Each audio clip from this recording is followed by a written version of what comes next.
Votre mère n'a jamais rien accompli, a dit tante Gloria à mes enfants. Ne soyez pas comme elle. Ils sont rentrés à la maison en pleurant. Je les ai serrés contre moi, puis j'ai appelé mon gestionnaire immobilier et j'ai dit, la locataire du 4521 Maple, Gloria Henderson. Son bail ne sera pas renouvelé. Elle a 60 jours pour quitter ma propriété. La cuisine sentait la lasagne brûlée, quand mes enfants ont franchi la porte ce mardi après-midi. J'avais travaillé de la maison, distraite par une conférence téléphonique qui avait duré 2 heures de plus que prévu. Emma a laissé tomber son sac à dos sur le sol, avec un bruit sourd qui semblait plus lourd que d'habitude. Caleb la suivait, les épaules voûtées d'une manière qui m'a noué l'estomac. « Salut les enfants », ai-je dit, en désactivant mon micro. « Comment s'est passée l'école ?» Le visage d'Emma s'est décomposé. Des larmes ont coulé sur ses joues, avant même que je puisse me lever de ma chaise de bureau. La lèvre inférieure de Caleb tremblait, et il a enlacé sa sœur. J'ai traversé la pièce en 3 enjambées. Que s'est-il passé ? Tante Gloria a dit des choses horribles, a murmuré Emma entre 2 sanglots. Elle était à la sortie de l'école. Ma mâchoire s'est crispée.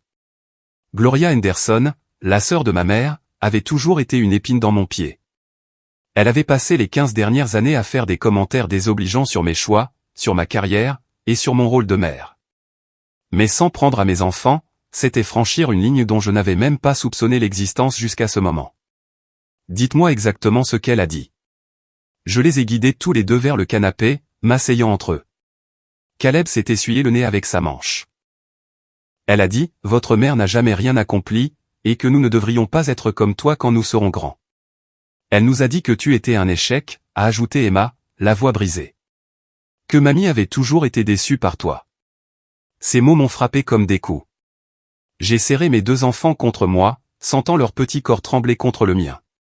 Ma mère était décédée il y a 3 ans, et Gloria avait apparemment décidé d'utiliser sa mémoire comme une arme contre mes enfants.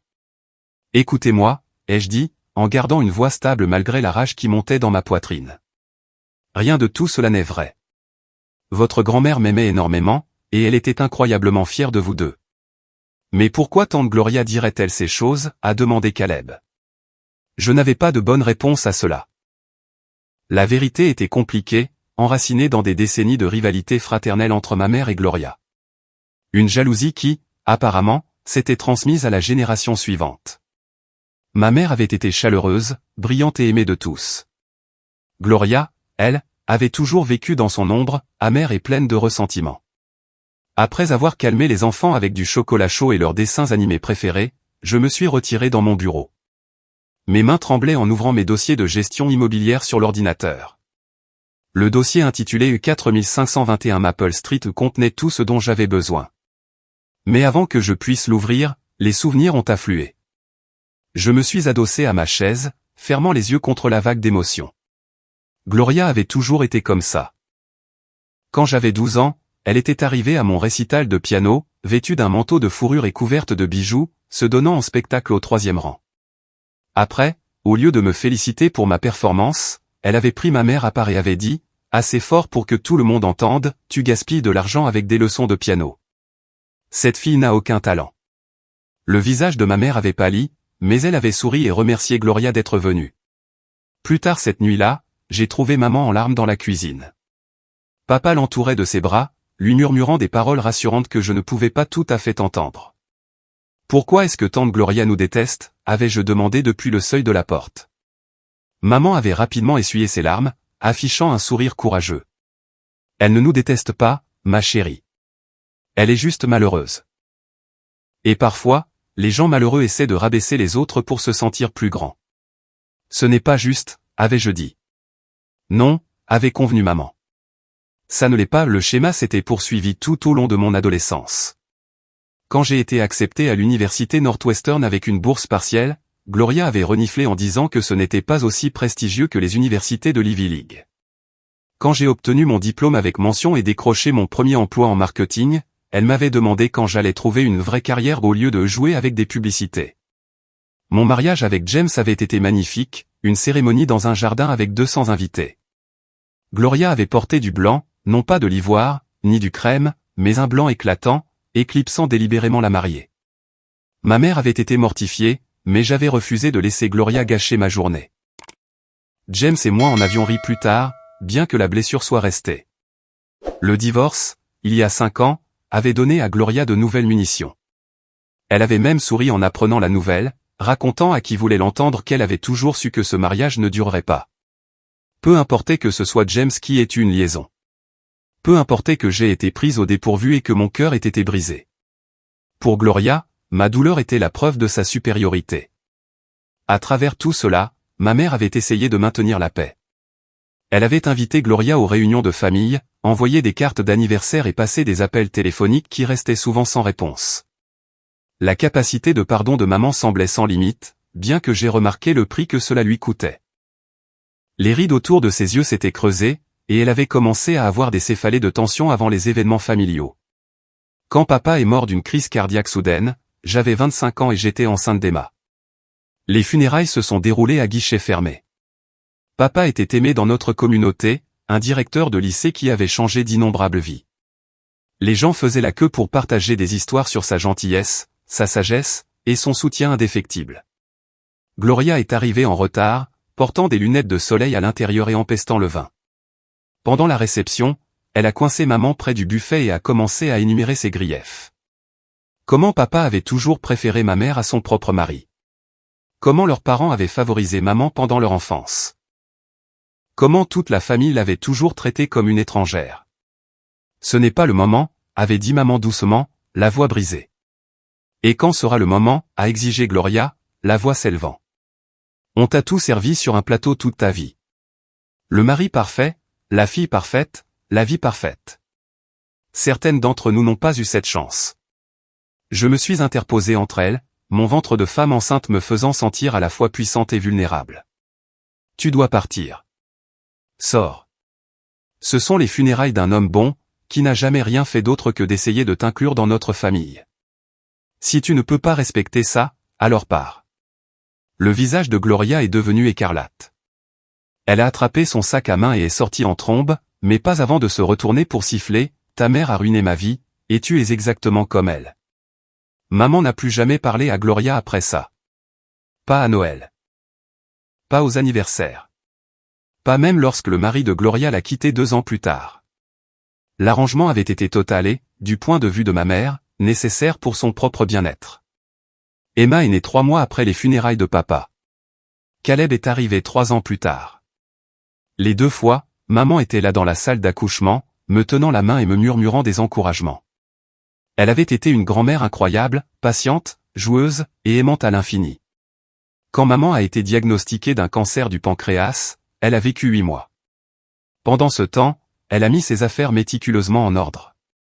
Elle a travaillé avec Gérald Pritchard, son avocat spécialisé en succession, pour créer des fiducies et s'assurer que ses actifs seraient protégés et gérés correctement. Un après-midi, environ 3 semaines avant sa mort, elle m'a appelé à son chevet. L'infirmière des soins palliatifs venait de partir, et maman était lucide malgré les analgésiques. Je dois te parler du testament, a-t-elle dit, sa voix faible mais déterminée. Maman, nous n'avons pas besoin de parler de ça maintenant. Si, nous le devons. Elle a serré ma main avec une force surprenante. Je te lègue la majeure partie de mon patrimoine, la maison, les investissements, tout, sauf 50 000 € et mes bijoux, qui iront à Gloria. Maman. Laisse-moi finir. Elle a fait une pause pour reprendre son souffle. Je sais qu'elle va être en colère. Je sais qu'elle dira des choses terribles sur nous deux, mais tu dois comprendre pourquoi je fais ça. Elle m'a regardé avec une intensité qui a percé le brouillard des médicaments. Gloria a fait des choix tout au long de sa vie qui ont éloigné les gens. Elle a choisi l'amertume plutôt que l'épanouissement, le ressentiment plutôt que la réconciliation. J'ai essayé de l'aider pendant des décennies, mais elle a refusé d'accepter la responsabilité de son propre bonheur. Elle va me blâmer, ai-je dit doucement. Je sais. C'est pourquoi je te le dis maintenant, pendant que je peux encore l'expliquer. Ses yeux étaient féroces malgré son état affaibli. Tu n'es pas responsable de ses sentiments. Tu n'es pas responsable de la gestion de ses émotions, ni de sacrifier l'avenir de tes enfants pour qu'elles se sentent mieux dans ses propres choix. Comprends-tu? J'ai hoché la tête, les larmes coulant sur mon visage.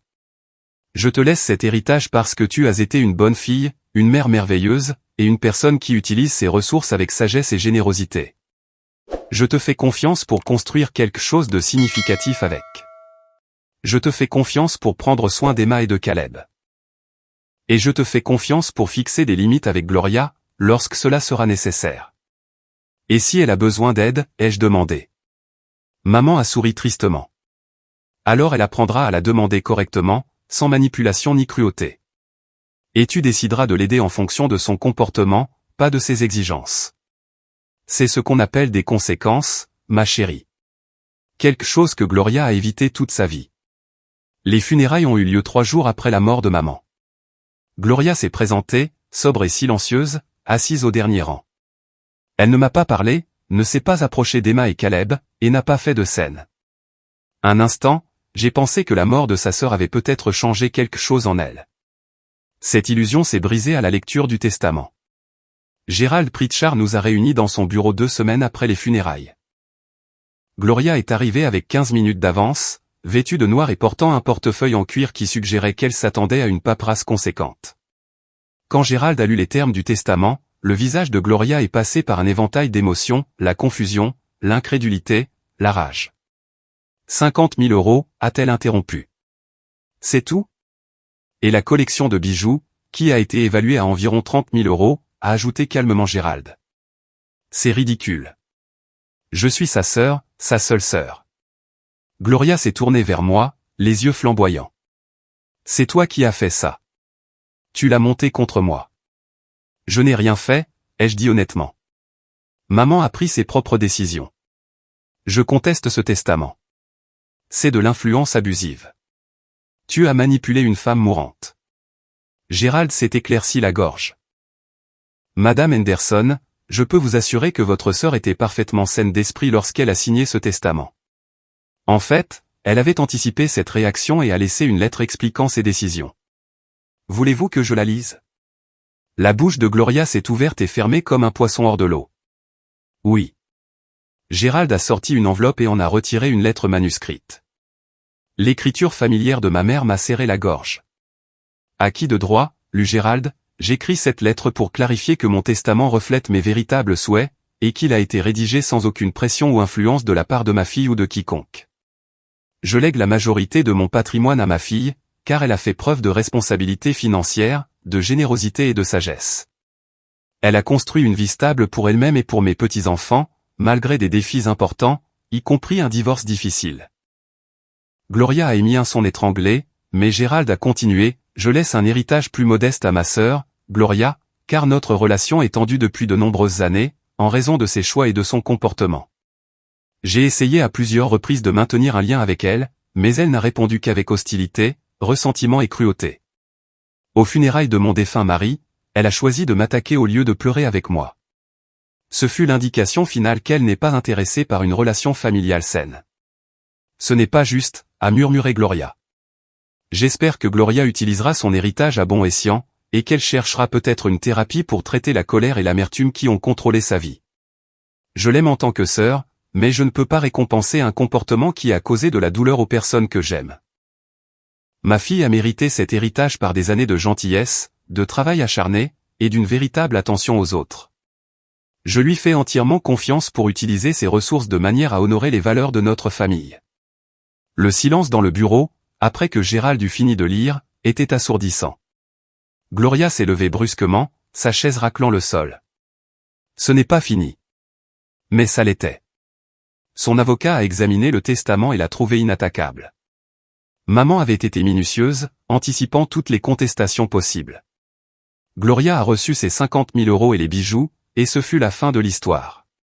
Pendant 5 ans, je n'ai eu aucune nouvelle d'elle. J'ai supposé qu'elle avait déménagé, ou du moins tourné la page.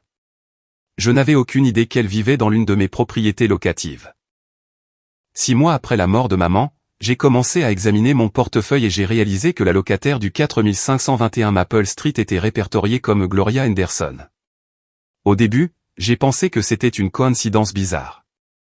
Puis je me suis souvenu que maman m'avait aidé à acheter cette propriété. Elle m'avait conseillé sur l'emplacement, m'avait aidé à comprendre le marché, et m'avait même mis en contact avec Gérald pour mettre en place la structure de la société. Elle devait savoir que Gloria cherchait un logement, et m'avait subtilement guidé vers l'achat de cette maison particulière. C'était si typique de ma mère, d'essayer de prendre soin de Gloria tout en maintenant des limites, de fournir un logement à un tarif équitable sans encourager la mentalité de victime de Gloria, d'aider sans afficher son aide. Je maintenais le loyer de Gloria bas, en partie par respect pour la gentillesse cachée de ma mère, et en partie parce qu'une part de moi espérait encore une réconciliation. Peut-être que si la vie de Gloria se stabilisait, si elle se sentait en sécurité et valorisée, elle trouverait un moyen d'être moins amère. Assise à mon bureau, avec les visages de mes enfants tachés de larmes encore frais dans ma mémoire, j'ai compris que je m'étais trompé. Gloria n'avait pas besoin de plus de gentillesse ou de plus de chance. Elle avait besoin de conséquences. J'ai ouvert le dossier de la propriété et examiné les termes du bail. Mois par mois après la première année, clause de non-renouvellement standard, préavis de 60 jours requis. Tout était en ordre. Gloria louait cette maison depuis 5 ans, sans savoir que j'étais sa propriétaire. La propriété était gérée par Riverside Property Management, une société que j'avais engagée spécifiquement pour garder mes investissements immobiliers anonymes. Quand ma mère est décédée, elle m'a laissé un héritage conséquent, que j'ai investi judicieusement dans des biens locatifs à travers la ville. La maison de Maple Street fut l'une de mes premières acquisitions. Gloria payait 1 200 € par mois pour une maison de 3 chambres, qui en valait au moins 2005 cents sur le marché actuel. Je maintenais son loyer bas, par un sens mal avisé de l'obligation familiale. Même si elle ne m'avait jamais montré la moindre once de gentillesse, elle n'avait aucune idée que la nièce qu'elle dénigrait constamment subventionnait son confortable style de vie. J'ai ouvert ma messagerie et tapé un message à Diane Morrison, ma gestionnaire immobilière. Diane, concernant la locataire du 4521 Maple Street, Gloria Henderson, son bail expire dans 60 jours. Il ne sera pas renouvelé. Veuillez lui envoyer l'avis de non-renouvellement standard dès demain matin. Aucune exception, aucune prolongation. Mon doigt n'a hésité qu'un instant au-dessus du bouton à envoyer avant que je ne clique. Le lendemain matin, j'ai emmené moi-même les enfants à l'école. Emma me tenait fermement la main alors que nous marchions vers l'entrée. « Maman, et si tante Gloria est encore là ?» a-t-elle demandé. « Alors je m'en occuperai, ai-je promis. » Gloria n'était pas là, heureusement, mais je savais que c'était loin d'être terminé. J'ai passé la matinée à travailler sur une proposition marketing pour un client important, bien que mon esprit ne cesse de dériver vers l'email que j'avais envoyé. Vers midi, mon téléphone a sonné. Le nom de Diane s'est affiché à l'écran. J'ai envoyé l'avis, a-t-elle dit sans préambule. Votre locataire m'a appelé il y a environ 15 minutes. Elle est très contrariée. C'est regrettable, ai-je répondu, en gardant un ton neutre. Elle invoque des difficultés financières et demande un renouvellement de bail au tarif actuel. Elle dit qu'elle ne peut pas se permettre un loyer au prix du marché. La décision est maintenue, ai-je dit fermement. 60 jours, Diane. Après cela, si elle est toujours dans la propriété, nous engagerons la procédure d'expulsion. Compris. Je voulais juste confirmer avant de répondre à son message vocal. J'ai raccroché et essayé de me concentrer sur mon travail, mais la concentration s'est avérée impossible. Mon téléphone a vibré, un SMS de ma meilleure amie, Valérie. Café demain? Tu as l'air stressé. J'ai accepté immédiatement. Valérie me connaissait depuis l'université, avait été ma demoiselle d'honneur à mon mariage, et m'avait tenu la main pendant mon divorce 5 ans plus tôt. Elle était l'une des rares personnes à connaître toute l'étendue de la toxicité de Gloria. Le lendemain, j'ai retrouvé Valérie à notre café préféré en centre-ville. Elle n'a eu qu'à regarder mon visage pour nous commander à toutes les deux des lattes extra larges. Raconte, a-t-elle ordonné. Je lui ai tout raconté, Emma et Caleb rentrant en larmes, les choses que Gloria avait dites, l'avis d'expulsion que j'avais autorisé. Les yeux de Valérie se sont écarquillés. Attends, Gloria louait chez toi depuis tout ce temps? Et elle n'en a aucune idée. Ma mère m'a aidé à créer la société de gestion immobilière spécifiquement pour que je puisse garder mes investissements privés. C'est brillant, a dit Valérie, en remuant son café d'un air songeur. Mais tu sais qu'elle va devenir folle quand elle le découvrira. Ça ne m'importe plus, ai-je dit. Elle a attaqué mes enfants. Il y a des conséquences à cela. Que t'a laissé ta mère, exactement? Je sais que tu n'aimes pas en parler. J'ai hérité d'environ 2 millions €, plus sa maison, que j'ai vendue. Elle avait fait des investissements très intelligents au fil des ans. Immobilier, actions, obligations. Elle était incroyablement douée en finance, même si Gloria a toujours agi comme si elle n'était qu'une simple institutrice. Et Gloria n'a rien eu.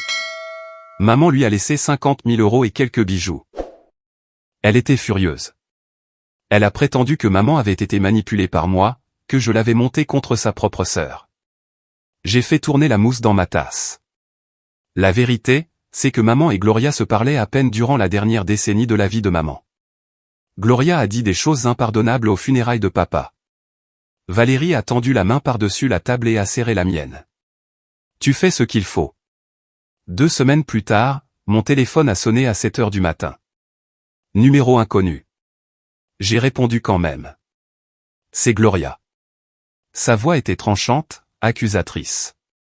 As-tu quelque chose à voir avec mon avis d'expulsion? Mon cœur battait la chamade, mais j'ai gardé une voix calme. Je n'ai aucune idée de ce dont tu parles. Ne joue pas à l'idiote avec moi. Je sais que tu as des relations dans cette ville. As-tu dit à mon propriétaire de me mettre à la porte? Gloria, je ne t'ai pas parlé depuis plus d'1 an. Pourquoi serais-je impliqué dans ta situation locative?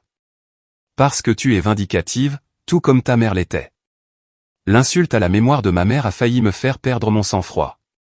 Ma mère était la personne la plus gentille que j'ai jamais connue.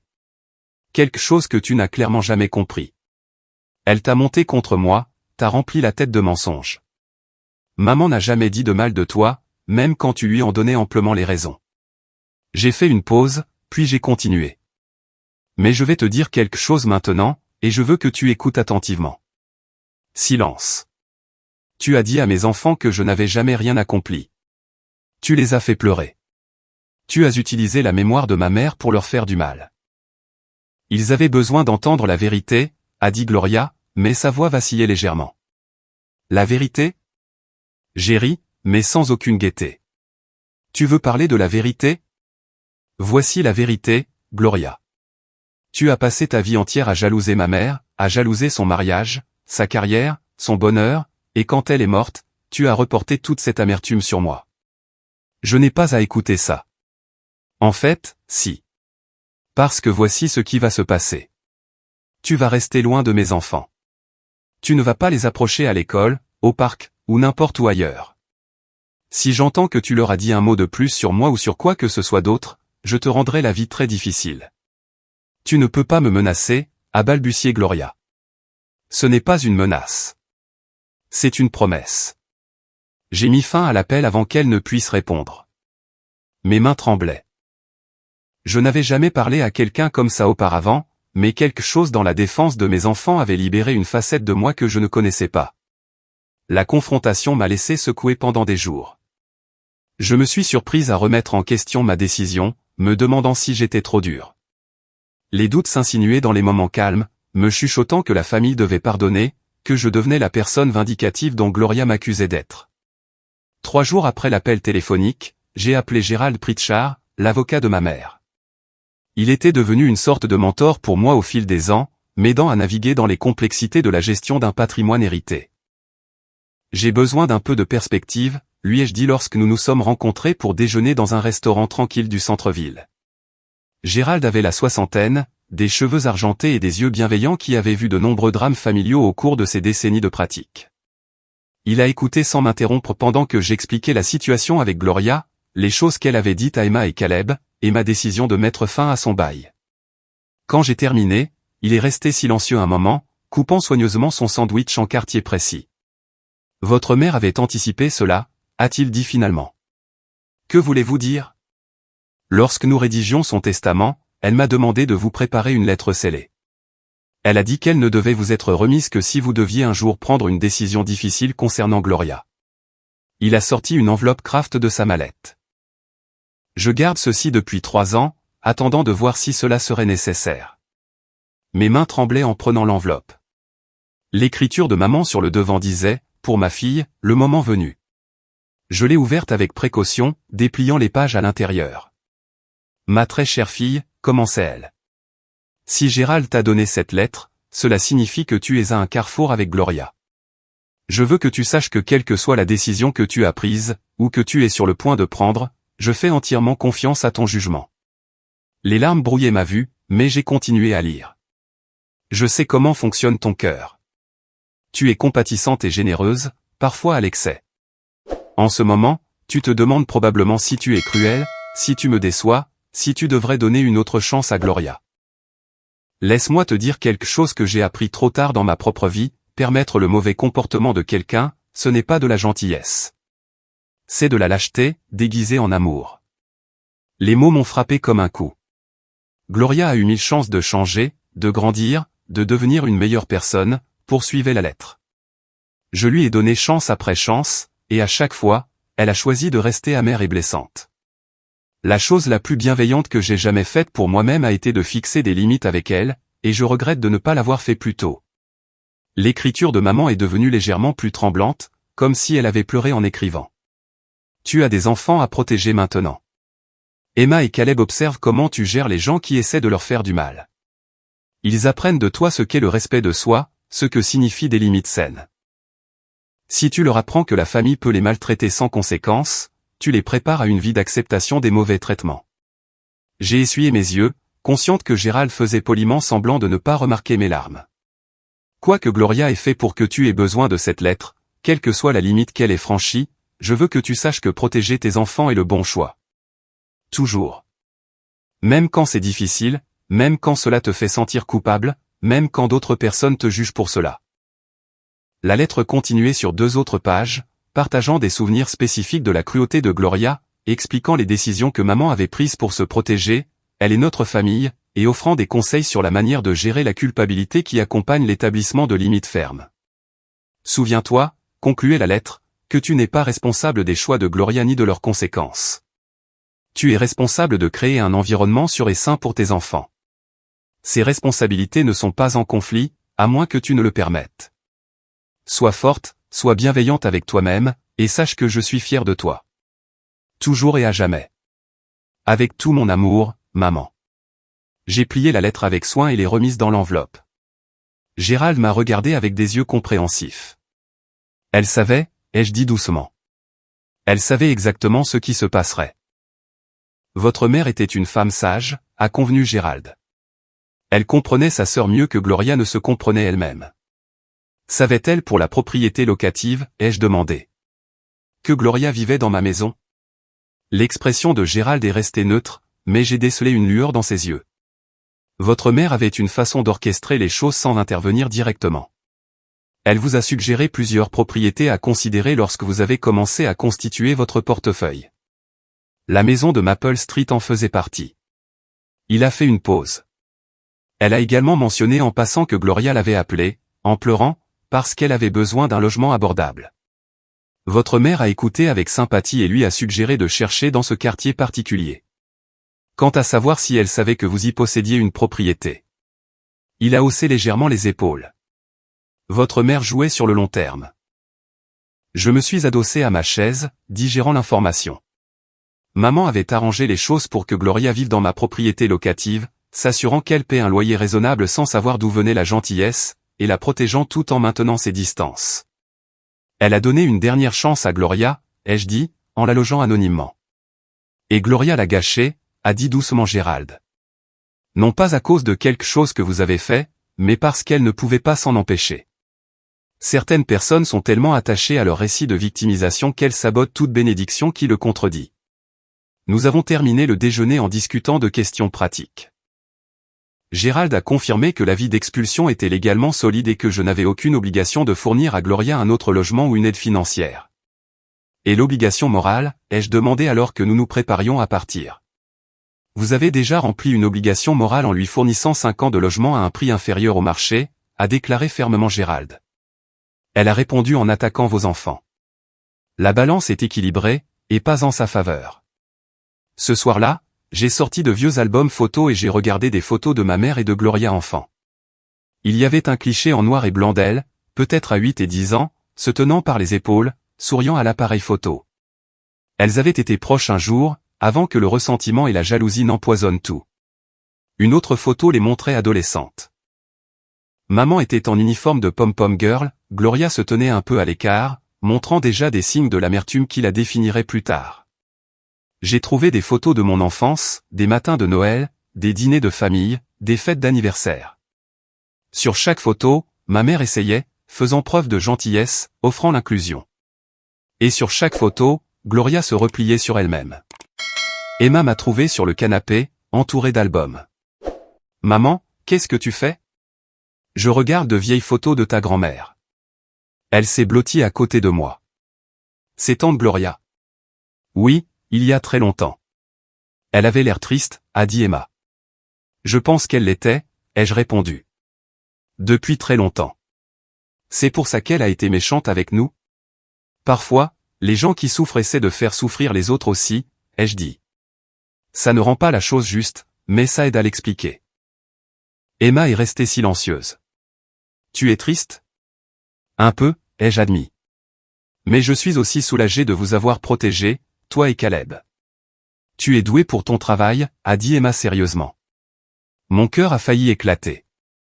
Les 60 jours se sont écoulés lentement.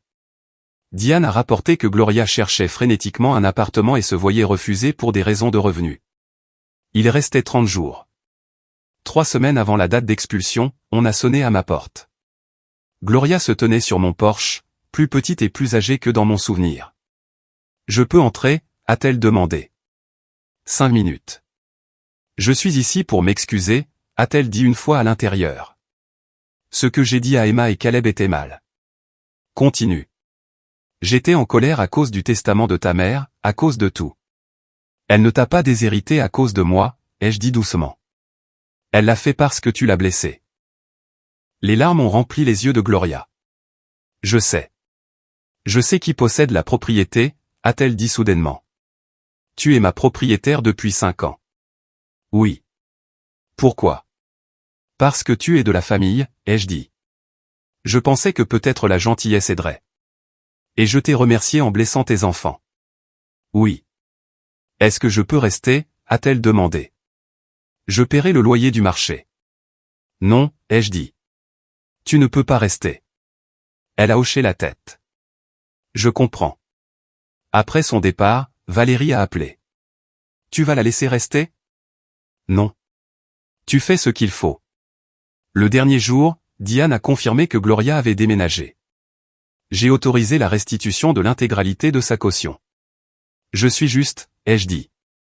2 mois plus tard, j'ai aperçu Gloria à la compétition de robotique d'Emma. Elle est restée à distance, a souri brièvement, et est partie. Plus tard, j'ai trouvé une carte, des excuses, sans aucune demande. Les mois ont passé. 1 an plus tard, nous nous sommes croisés à l'épicerie. Polie, distante. Je ne l'ai jamais réinvitée dans nos vies. Emma et Caleb sont devenus plus forts, plus heureux, libérés d'un fardeau. Un soir, Emma a demandé « Pourquoi l'as-tu aidé ?» Parce que la gentillesse ne signifie pas laisser les gens te faire du mal, ai-je dit. On peut être généreux tout en ayant des limites. Cette leçon valait plus que n'importe quel héritage. 2 ans plus tard, Emma avait 16 ans et préparait ses dossiers d'inscription à l'université. Nous étions assises dans mon bureau à domicile, relisant ses brouillons de dissertation, quand elle a levé les yeux de son ordinateur portable. « Je veux écrire sur les limites », a-t-elle dit. Sur ce que j'ai appris quand j'avais 9 ans. Mon cœur s'est serré. Tu es sûr ? Oui. Ça a façonné qui je suis, comment je gère mes relations, comment je me défends. Je pense que c'est une histoire importante. Tu n'es pas obligé de partager ça avec les responsables des admissions, ai-je dit doucement. C'est personnel. Je sais, a-t-elle répondu, mais c'est aussi puissant, et c'est à moi de la raconter. J'ai lu son brouillon plus tard dans la soirée. Elle avait écrit sur le jour où Gloria l'avait attaquée à l'école, sur la peur et la confusion qu'elle avait ressentie, et sur la façon dont elle m'avait vu gérer la situation avec à la fois fermeté et grâce. Elle a écrit sur le fait d'apprendre que l'amour signifie parfois dire non, que la protection ressemble parfois à de la distance, et qu'on peut honorer sa famille sans pour autant tolérer son dysfonctionnement. C'était brillant, honnête sans être amer, d'une maturité au-delà de son âge. C'est remarquable, lui ai-je dit. Ta grand-mère aurait adoré. J'aimerais mieux me souvenir d'elle, a dit doucement Emma. Elle t'aimait tellement, ai-je dit. Et elle t'a laissé plus que de l'argent. Elle t'a laissé un héritage de force et de sagesse. À peu près à la même époque, j'ai reçu un email inattendu. Il venait de Gloria, envoyé à mon adresse professionnelle. Je n'attends pas de réponse, commençait-il. Mais je voulais que tu saches que j'ai suivi 2 ans de thérapie et que j'ai travaillé pour comprendre mes schémas de comportement. Ma jalousie envers ta mère a empoisonné toutes les relations de ma vie. Je t'ai attaqué parce que tu me la rappelais. J'ai attaqué tes enfants parce qu'ils représentaient tout ce que j'avais perdu par mes propres choix. Elle a détaillé sa thérapie, sa prise de responsabilité, ses regrets. Je ne demande pas de réconciliation, a-t-elle écrit. Je propose un bilan. Tu méritais mieux. Ta mère méritait mieux. Tes enfants méritaient mieux. Je vous ai tous déçus. J'ai imprimé l'email et l'ai classé. Des mois plus tard, j'ai répondu brièvement, merci pour ton honnêteté. Je suis heureuse que tu fasses le travail nécessaire pour guérir. Je te souhaite le meilleur. Sa réponse est venue rapidement, c'est plus que ce que je méritais. Et c'est là que nous en sommes restés. 5 ans après ce jour terrible, la vie était différente. Emma excellait dans les classes avancées. Caleb, maintenant âgé de 11 ans, passait des heures à écrire des histoires. Mon portefeuille immobilier était passé à 12 propriétés. Mon entreprise de marketing s'était développée. Mais la vraie victoire n'était pas financière. C'était de voir Emma tenir tête à un tyran sans crainte, d'entendre Caleb lire ses histoires à voix haute à la bibliothèque. Un après-midi au marché fermier, j'ai aperçu Gloria de l'autre côté de la place. Elle a souri tristement et m'a fait un signe de la main avant de disparaître dans la foule. C'était tante Gloria, a demandé Emma. Oui. Elle a l'air différente. Les gens peuvent changer, ai-je dit. Parfois. Lui parleras-tu à nouveau un jour, a demandé Caleb. Peut-être un jour. Mais pour l'instant, nous sommes exactement là où nous devons être. En nous promenant dans le marché, j'ai pensé à l'héritage de ma mère. Ce n'était pas seulement de l'argent. C'était de la sagesse, de la force, le courage de protéger ce qui comptait. Plus tard cette semaine-là, une autre carte est arrivée de Gloria. D'autres excuses.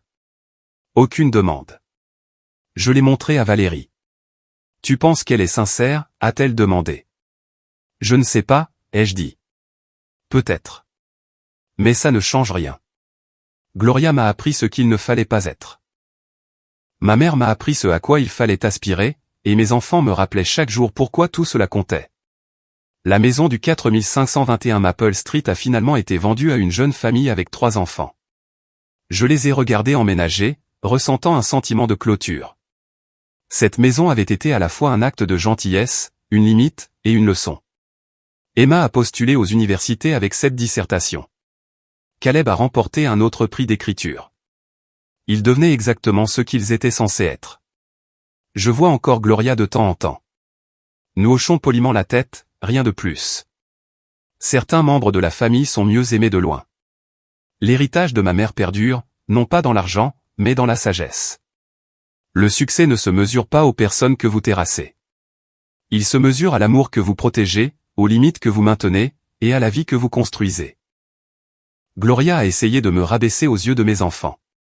Au lieu de cela, elle m'a donné la chance de leur montrer qui j'étais vraiment, et c'était plus que suffisant.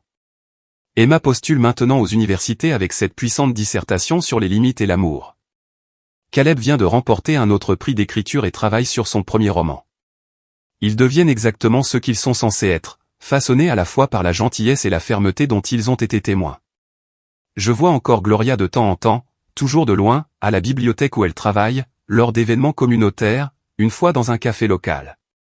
Nous hochons poliment la tête lorsque nos regards se croisent, mais nous ne nous approchons pas l'une de l'autre. Ce n'est pas grave. Certaines relations ne sont pas faites pour être proches. Certains membres de la famille sont mieux aimés de loin. L'héritage de ma mère perdure, non pas dans l'argent qu'elle m'a laissé, mais dans la leçon qu'elle m'a enseignée sur la force, la compassion, et la connaissance de sa propre valeur. L'héritage m'a donné des options.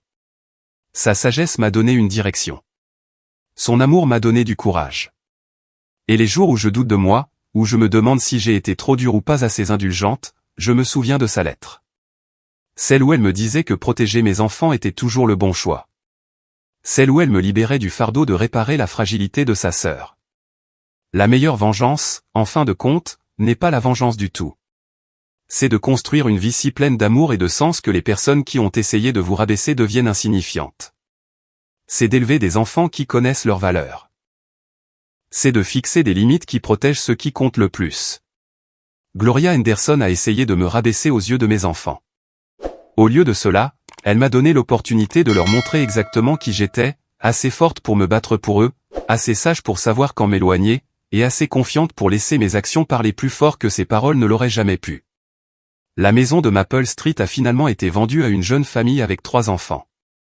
Je les ai regardés emménager depuis ma voiture un samedi après-midi, voyant l'excitation sur les visages des enfants alors qu'ils exploraient leur nouvelle maison.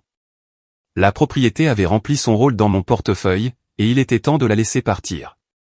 En partant, j'ai ressenti un sentiment de clôture auquel je ne m'attendais pas. Cette maison avait été le théâtre d'une gentillesse anonyme, d'une tentative ratée de guérison familiale, et finalement, d'une limite nécessaire. Toutes ces choses pouvaient être vraies à la fois. Emma et Caleb ne connaîtraient jamais toute l'histoire de ce qui s'est passé avec Gloria. Ils n'en avaient pas besoin. Ils avaient seulement besoin de savoir qu'ils étaient aimés, protégés, et valorisés au-delà de toute mesure. Et alors que je garais ma voiture dans mon allée ce soir-là, regardant les lumières briller chaleureusement aux fenêtres de la maison que j'avais bâtie pour ma famille, j'ai compris quelque chose que ma mère avait essayé de me dire des années auparavant. Le succès ne se mesure pas aux personnes que vous terrassez. Il se mesure aux personnes que vous élevez, aux limites que vous maintenez, et à l'amour que vous protégez.